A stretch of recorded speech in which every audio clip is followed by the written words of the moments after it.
Is this film really all that scary? That's what we're gonna figure out in this movie review of The Boogeyman. When there are scary things we don't understand, sometimes the best thing to do is to face it. Now, The Boogeyman is based off of the Stephen King novel of the same name. I must say this as a disclaimer, I have not read that novel nor any of the Stephen King books. So therefore, this film review, it must be said, will solely be based on what I saw on the big screen alone. Now, we follow actually two families. The first family that we do follow, we see this room where a supernatural force kills off this baby in a crib, and it's very unsettling. Even though it's a subliminal message, if you will, the death of that kid, we don't necessarily see it on screen, it's still very creepy and unsettling to see, and it's actually what hooks you to watch what happens next. We then cut to another family who are experiencing grief with the loss of the mother.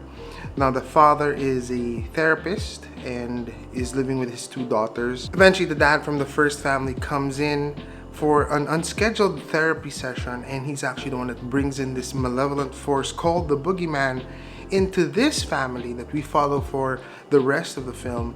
And it basically follows this tormenting, the haunting of this family because of this creature. Now again, is this a movie that's scary? It is a horror movie, but to be honest, it's not all that scary. I didn't find it to be all that terrifying, and there were a couple of reasons why. Because of the visual effects, first and foremost. We see glimpses of the Boogeyman, but then visually it didn't look like the best or most horrifying creature or antagonist in a horror movie. Alien ba siya?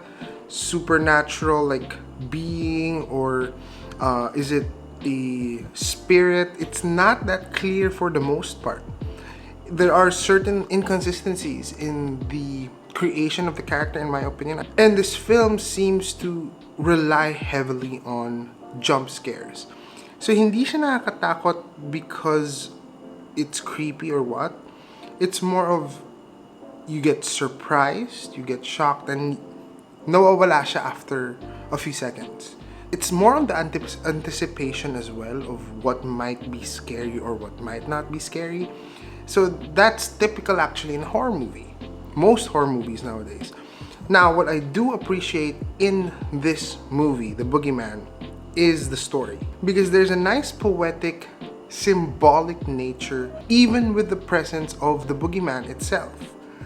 A lot of things in the story, when you piece it together, talks about grief. We have moments like during the therapy session where the first dad comes in and says, this is the creature, that force that takes your kids when parents are not paying attention. So it's symbolically showing this whole family's composition of grieving, and the dad is grieving, the kids are grieving, and the dad is actually absent in the grief of his family. And it's very ironic and very interesting to see that because he's a therapist. And in a way, this dad is not paying attention to the grief. Again, that character of the Boogeyman is a bit confusing.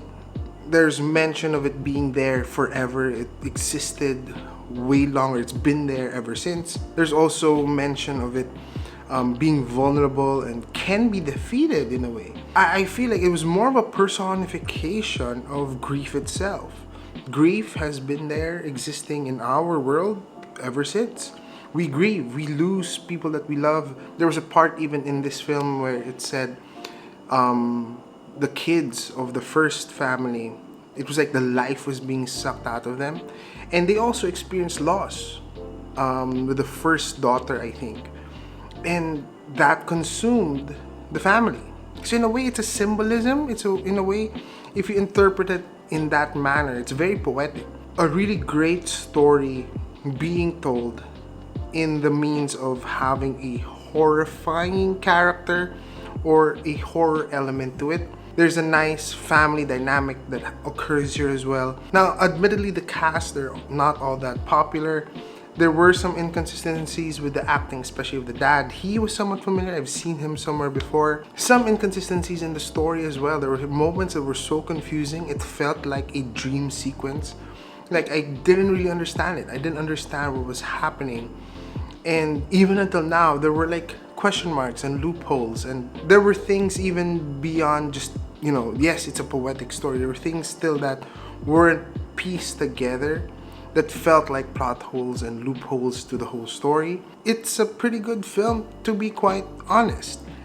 Again, yes, there were some things that dragged it down that didn't really make sense, and therefore I believe it deserves a grade of 6 out of 10.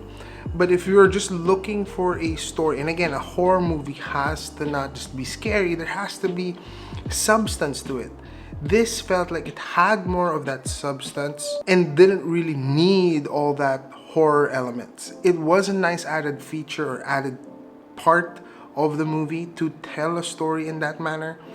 But then again, as a whole, it didn't feel like it was fully there as a horror movie. And that's pretty much it for this review of The Boogeyman. If you haven't seen it yet, I still do suggest that you check it out. You might enjoy. Again, the story is pretty badass, pretty decent in telling a story on grief. Catch me on my next one. I'm gonna dish out a couple of vlog type videos as well. Hopefully na-publish ko na yung isa, and you'll see more day of the life kind of vlogs and videos, and as well as more movie reviews coming soon. So stay tuned here on the channel. Don't forget to hit that subscribe button and that notification bell so you're up to date whenever I drop a video here on the channel. That's it. Stay safe, guys, and God bless.